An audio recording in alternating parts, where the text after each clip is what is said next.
আমি যে ওদের পানি খাওয়াচ্ছি, আপনি রাগ করেননি তো? চলে গেলেন এক সময়ের দর্শকপ্রিয় ও শক্তিমান অভিনেতা শামস সুমন। মঙ্গলবার সন্ধ্যায় রাজধানীর একটি হাসপাতালে শেষ নিঃশ্বাস ত্যাগ করেন তিনি। তার মৃত্যুর খবরটি নিশ্চিত করেছেন অভিনয় শিল্পী সংঘের সাধারণ সম্পাদক রাশেদ মামুন অপু।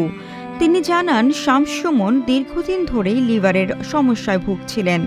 তিনি বাসাতেই ছিলেন, কিন্তু আজ হঠাৎ অসুস্থ হয়ে পড়লে তাকে দ্রুত ল্যাবেইড হাসপাতালে নেওয়া হয়।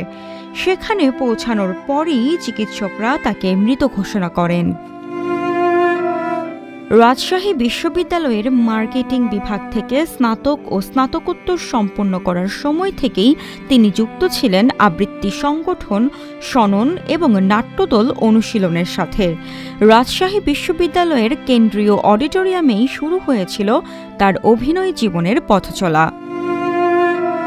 পড়াশোনা শেষে ঢাকায় এসে কর্মজীবন শুরু করেন একটি বিজ্ঞাপনী সংস্থায়। বিটিভিতে নিবন্ধিত হওয়ার পর বিজ্ঞাপন চিত্রের মাধ্যমেই তিনি তুমুল জনপ্রিয়তা পান। বিশেষ করে ডায়মন্ড ওয়ার্ল্ডের সেই মিষ্টি চেহারার বিজ্ঞাপনী মডেল হিসাবে তিনি দর্শকদের হৃদয়ে জায়গা করে নিয়েছিলেন। ছোট পর্দায় তার অভিনীত জোয়ার ভাটা, উজান পার, রঙের মানুষ এবং কুসুম কুসুম ভালোবাসার মতো নাটকগুলো আজও দর্শকের মনে দাগ কেটে আছে।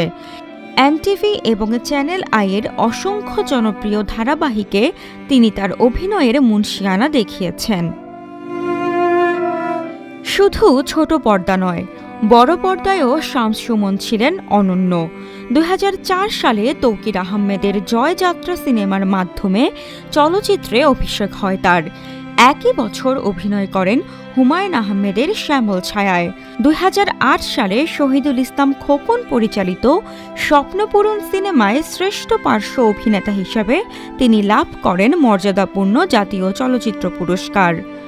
এছাড়াও গহীনের শব্দ, দুই পুরুষ এবং মন ছুঁয়েছে মনের মতো চলচ্চিত্রে তিনি অভিনয় করেছেন।